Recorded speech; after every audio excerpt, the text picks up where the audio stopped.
कौन निकालता है? हम थोड़े ना निकाल रहे हैं, हम तो सहायक हैं।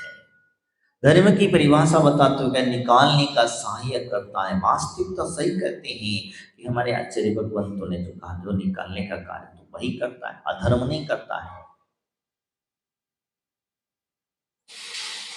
अधर्म तो है, वह निकालने का काम नहीं करता है। वह अधर्म आप देखो दिन भर करते हो, धर्म तो नहीं करते हो। दिन भर क्या करते हो? अधर्म ही करते हो। दुकान पे जाओ, ऑफिस में जाओ, ये दुकान घर गृहस्थी का कार्य करो, सारी चीजें अधर्म की क्रियाएं ही करते हैं, धर्म की क्रियाएं नहीं करते। इसीलिए मोक्ष का जाने के लिए सुख प्राप्त करना चाहते हैं। तो अब मुझसे बताओ, कोई व्यक्ति अधर्म की क्रिया करते करते वो सुख प्राप्त करना चाहे तो संभव होगा? हाँ, तुम अगर विचार करो, कहीं हम किसी को दुख देते रहें, मारते रहें, पीटते रहें, हिंसा करते रहें और फिर कहीं हमारे जीवन में सुख प्राप्त हो जाए, संभव है? या हम उसे भी धर्म मान लेते हैं? कभी कभी ऐसा भी होता है जहाँ जीव हिंसा आदि होती है, हम उसे बलि आदि को प्रकरण को भी हम धर्म मान लेते हैं। क्या वो धर्म है? धर्म ये सिखाता है? नहीं, धर्म तो कहता है सभी जीव समान, सभी जीवों पर दया भाव करना, सभी जीवों के प्रति प्रेम भाव, करुणा भाव, ये तो धर्म है। इसकी व्यवस्था यहाँ समझाते हैं। और वो धर्म कहाँ ले जाता है? मोक्ष देने वाला हुआ करता है, साक्षात वश कहा जाता है। संसार का जन्म रूपी दुख रूप को धर्म धारण करने वाले करने से नष्ट हो जाता है। दुख एक धर्म के धारण करने से नष्ट हो जाता है तथा उसी से ही मोक्ष की प्राप्ति होती है। इसी भव जीवों को चाहिए, भव जीवों को चाहिए कि वह उत्तम समाधि 10 धर्म की सेवा करें। कौन से 10 लक्षण पर आ रहा है? अभी हमारा 16 कर्ण भावना चल रही है। तो आगे चल करके कहते हैं उत्तम समाधि 10 लक्षण धर्मों की व्यवस्था को समझाते हुए कहते हैं ये सब क्यों धारण करने के लिए कहा गया है? तो कहते हैं ये उत्तम समाधि जो 10 धर्म है, हम 10 दिन पूजा करेंगे, बहुत बड़ी आराम से आनंद से साथ पूजा करेंगे, लेकिन चिन्हवाणी नहीं सुनेंगे, सब कुछ करेंगे, क्या हुआ? और वही सार है, और वही सार है, सब कुछ करेंगे, हम पूजा पाठ करेंगे, स्तुति करेंगे, बड़े बड़े कार्यक्रम होंगे, सब कुछ होगा, लेकिन बस चिन्हवाणी का नाम आया तो कहीं कोई सूट के भग लेगा, कहीं कोई उधर भग लेगा, कहीं 2-4 लोग बैठेंगे, कोई अपनी पूजा नहीं छोड़ना चाहेगा, बस बैठे बैठे मैं सिखाएगा सुन लेगा। तो चिन्हवाणी का जब तक श्रवण नहीं करोगे तब तक आपको ज्ञान होने वाला। यही तो कि उत्तम क्षमात्र मंगाए नमः, पूजा तो कर लोगे आप, लेकिन क्या आपने अपने जीवन में वास्तविकता उत्तम क्षमा धारण की है? मंदिर से निकलते ही अगर किसी ने कोई गलती कर दी तो आप इतना क्रोध बरसा दोगे कि सारा जितनी देर की क्षमा थी वो सारा क्रोध के रूप में परिवर्तित होकर के उसके ऊपर बरस जाएगी। बताओ, पर्युषण पर्व चलते हैं, हम कहते हैं पर्युषण पर्व में हम लोग आज ही का जो है शुद्ध भोजन करेंगे, शुद्ध भोजन के अलावा एक टाइम भोजन करेंगे सबने घरों में, बिल्कुल जैसे चूके मुनि राजों को खिलाते हैं उबला हुआ भोजन नहीं। क्या हुआ?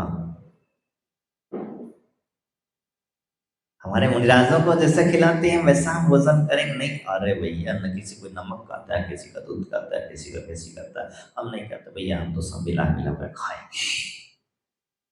ठीक है भैया, खा लो, लेकिन व्रत उपवास करते समय अपने जीवन में जो क्रोध आदि 10 धर्म है, इस 10 धर्मों को धारण करना से बहुत अच्छी व्यवस्था, अगर समय मिलेगा तो आपको संबोधन की व्यवस्था देखेंगे। तो इन्हीं हम लोग जो है, जब प्रवचन आदि की बात आती, ज्ञान की बात आती, तो जब धर्म हमें समझ में आएगा कैसे?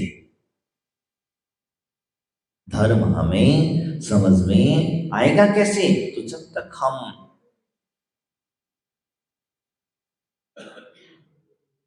गुरुओं के वचन नहीं सुनेंगे तब तक हमें धर्म की सही सही परिभाषा समझ में आने वाली नहीं है।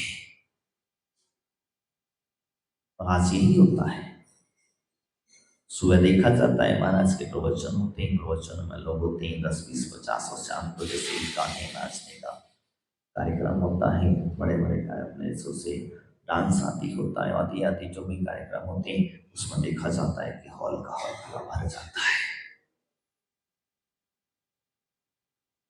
तो वही मैं कह रहा हूं कि जिनवानी श्रवण करने के लिए हमारे पास समय नहीं है। तो फिर धर्म की परिभाषा हम कैसे जानेंगे? हम धर्म को किस प्रकार से समझेंगे? तो जिनवाणी का श्रवण करना पड़ेगा, तब तो हम धर्म की परिभाषा समझ सकेंगे। अन्यथा आजकल तुम महाराज कहाँ करोगे? तुम्हारे पास बैठने से क्या फायदा है? यहाँ बैठो, आधा घंटा बैठो, फिर दो आएंगे, 4 आएंगे, 5 आएंगे, इसके बाद में आजकल तो मोबाइल का जमाना है, टीवी का जमाना है, महाराज सबके प्रवचन वहां मिल जाते हैं, दोनों काम हो जाते हैं। हमारा टीवी देखना हो जाती है, प्रवचन के प्रवचन सुनना हो। उसमें तो मैंने बीच में भी कहा, दो कर्म, दो साथ, दो एक साथ, दो कर्म जो करता व्यक्ति कभी भी एक कार्य को नहीं पूरा कर पाता। दो मुखी सुई कभी भी ग्रंथ को नहीं सीख सकती, और दो नावों पे सवार व्यक्ति कभी समुद्र पार नहीं कर सकता। दो नाव पर पैर रखने वाला व्यक्ति जो है वो कभी ना कभी डूब जाता है, और दो मुख से सुई वाले कभी उसके किसी सिलाई नहीं हो सकती। तो इसी प्रकार से मैं आपसे जो कह रहा था, 10 धर्मों की सेवा करना, वो 10 धर्मों से ब्रह्मचर्य कहते हैं क्या होता है? तो यहाँ कहते हैं कि भगवान यहाँ पर जो है ये धर्म भाव भगवान चंद्र ने कहा हुआ है। किसने कहा है? मैं नहीं कह रहा हूं। ये जो धर्म है, 10 धर्म जो है भगवान जिंद्र ने कहे हैं, और उन 10 धर्मों को धारण करना सही कहते हैं। ये धर्मों से करने से क्या मिलता है? तो कहते हैं स्वर्ग आदि सुख और मोक्ष के सुख देने वाला हुआ करता है। धर्म जो है इससे क्या मिलेगा? धर्म करने से तुम्हें क्या मिलने वाला है? स्वर्ग और मोक्ष का सुख प्राप्त होने वाला है। ये धर्म से प्रभाव से ही मिलेगा, ध्यान रखना। आगे कौन कहते वास्तविकता में सुख चाहिए हमें, मोक्ष को प्राप्त करने वाला है। इसलिए कहते हैं विद्वान पुरुषों को इसका परिपालन अवश्य करते रहना चाहिए। कितना विद्वान लोगों को इसका परिपालन अवश्य करते रहना चाहिए। अभी हम इससे चर्चा करते हैं कि धर्म की 2 क्रियाएं हैं, 2 व्यवस्थाएं आचार्य भगवंतों ने कही है। धर्म के 2 भेद जिसमें हो सकते हैं, एक क्रियात्मक, दूसरा अक्रियात्मक। समझ में आ रहा ना? क्रियात्मक जो होता है वहीं जैसे मुनिराजों के लिए 13 प्रकार का चारित्र आदि ग्रह धारण करना, और गृहस्थों को 12 प्रकार की व्रतों को धारण करना। समझ में आ रहा है मेरी बात है?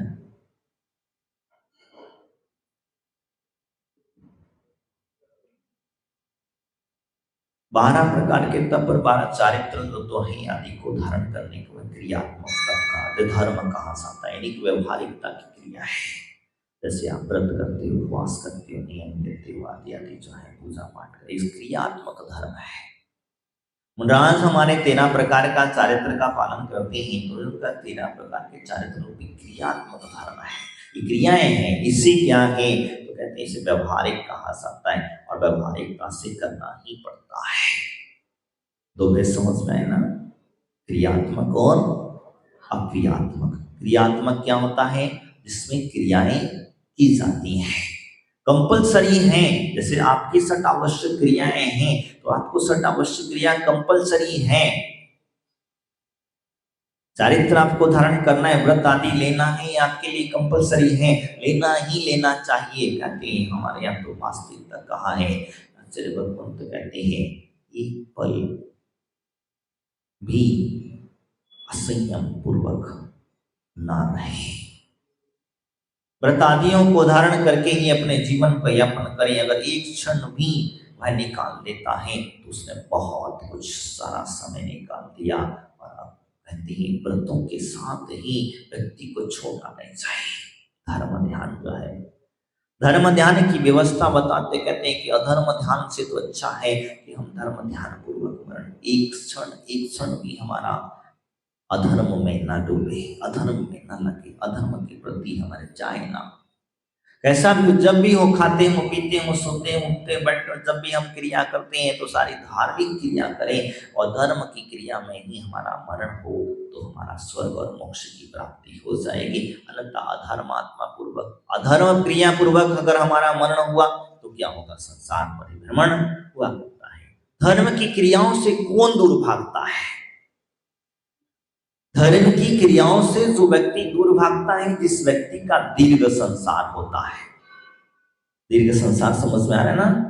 जिसका संसार अभी लंबा है, दूर है, बहुत दूर बाकी है, अभी उसका निश्चित मोक्ष नहीं है, वह व्यक्ति धार्मिक क्रियाओं से दूर भागता है, धर्म से दूर भागता है, हमारे गुरुओं से, मुनिरासों से आदि से दूर भागता है।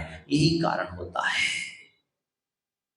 जिसका संसार परिच्छेदन कम हुआ करता है, संसार परिभ्रमण कम होता है, वो मुनिरासों की सेवा में, धर्म की क्रिया में वह अपनी आनंद मानता है।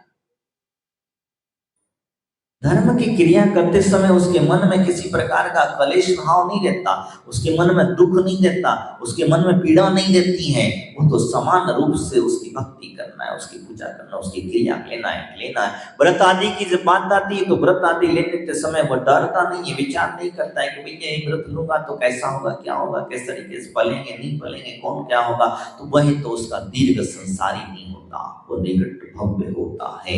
इसलिए वो धर्म, मैंने बीच में एक साइड बताया था आचार्य धर्म सागर जी महाराज के बारे में। गुरुदेव श्री धर्म सागर जी महाराज वह आचार्य चंद्रशेखर जी महाराज ने उन्हें 2 प्रतिमा दे दी जब कुछ 15, 16, 17 साल के लगभग रहे होंगे। उन्होंने जब वह 2 प्रतिमाएं दे दी तो दे दी, अब क्या करें, अब तुमको अगर कोई प्रतिमा थमा दे तो कहते महाराज अभी तो बीमार हूँ, मैं ऐसा हूँ वैसा हूँ, तमाम तरह की बातें करने लग जाऊंगे। 2 प्रतिमा दे दी। प्रतिमा होती क्या है उसे भी पता नहीं था, क्योंकि पढ़े लिखे तो थे नहीं, ज्यादा दूसरी क्लास पढ़े थे। क्या प्रतिमा होती क्या है ये उन्हें पता नहीं था, प्रतिमा का मतलब क्या होता है उन्हें नहीं पता, लेकिन बस गुरु ने कह दिया कि आज से तुम्हारी 2 प्रतिमाओं का पालन करोगे। और उसने सहज स्वीकार कर लिया। उसने कहीं मन में कंतु पंतु कुछ भी नहीं कहा, नहीं आका तुक्का कुछ भी नहीं कहा। जैसे माँ को जाके बताया, माँ बोले आज महाराज जी ने मुझे 2 प्रतिमा दे दी। बोले बहुत अच्छा कार्य किया, आज तो तेरा जीवन धन्य हो गया। तू कोई भव्य जीव है, इसलिए तुझे गुरु ने पहचाना है, और जब भी तो तेरे को दिया गया है। अभव्य होता, कोई अधर्मात्मा होता, धर्म के प्रति जागृति नहीं होती तो उसे तो हर किसी को देते नहीं है। तू कोई भव्य है, उन्होंने तेरे अंदर कुछ देखा होगा, जब तो उन्होंने दिया है तो सहर्ष स्वीकार कर, कोई चिंता करने की बात नहीं। माँ ने उसे 2 प्रतिमा का वर्णन पूरा सुनाया, बताया, और कहती है माँ ने उसकी जब तक माँ थी तब तक उन्हें व्रत आदि जो थे वो सारे बलवाए। कुछ दिनों के पश्चात माँ को भी प्रतिमाएं दे दी गई और धर्म सागर जी महाराज चुल्लक बन गए। अब बताओ, धीरे धीरे करके तो ऐसा हो जाता है। तो जिससे धर्म की व्यवस्था समझ में आ सकती है, धर्म व्यवस्था समझ में आती है, तो व्यक्ति जो है, ये व्यवहारिकता की क्रियाएं बता रहा हूं मैं, ये व्यवहार है और क्रियाएं करता है। तो जो प्रत्येक व्रतादियों को पालन करता है, सब व्यवहारिकता से करता है, निश्चय से कोई चीज नहीं है। तो कहता है क्रिया हमारे लिए मुख्य है, और जब तक क्रिया नहीं समझ में आती, क्रिया नहीं करेंगे, तब तक हमारे अंदर में निश्चय नहीं आएगा। क्योंकि जब तक व्यवहार को नहीं समझ पाएंगे, तब तक हम क्रिया निश्चय को समझने में असमर्थ हो जाते हैं। इसी प्रकार से मैंने कहा ये समझ में आए। तो वास्तविकता में ये कहते हैं कहीं वो है व्यवहार, वही कहता धर्म जो है निश्चय अध्यात्म का धर्म साधक है, इसीलिए हमें अवश्य पालन करना चाहिए। कौन कहते हैं करने के युग मुख्य धर्म माना गया है। धर्म की व्यवस्था बताते हुए आगे उन्होंने कहा कि वास्तविकता में मिथ्या दृष्टियों के द्वारा कहे हुए हिंसा धर्म को लोग धर्म बतलाते हैं, मिथ्या दृष्टि से होते हैं, धर्म की व्यवस्था और आगे बता करते कहते हैं कि जो धर्म है वो सम्यक दर्शन बनी, भगवान ने जो कहा है, जिंद्र भगवान ने जैसा जिसका स्वरूप कहा है वो तो धर्म रूपी क्रिया है। मान धर्म क्रिया देखो समझ में आए, धर्म और क्रिया दोनों में अंतर बता दिया मैंने। अभी जो हम बता रहे थे, जो तुम क्रिया करते हो, पूजा पाठ करते हो, ये सब तुम्हारी क्रियाएं हैं, धर्म नहीं है। पूजा पाठ आदि जो तुम करते हो ये तुम्हारी क्रिया है, धर्म नहीं। धर्म व्यवहारिकता की क्रियाएं हैं। इस प्रकार से मुनिराज आदि हमारे चारित्र आदि अंगीकार करते हैं। आप श्रावक हैं, श्रावक के धर्म स्वीकार करते हो तो ये आपकी क्रियाएं हैं, क्रिया करते हो, क्रिया करते रहो,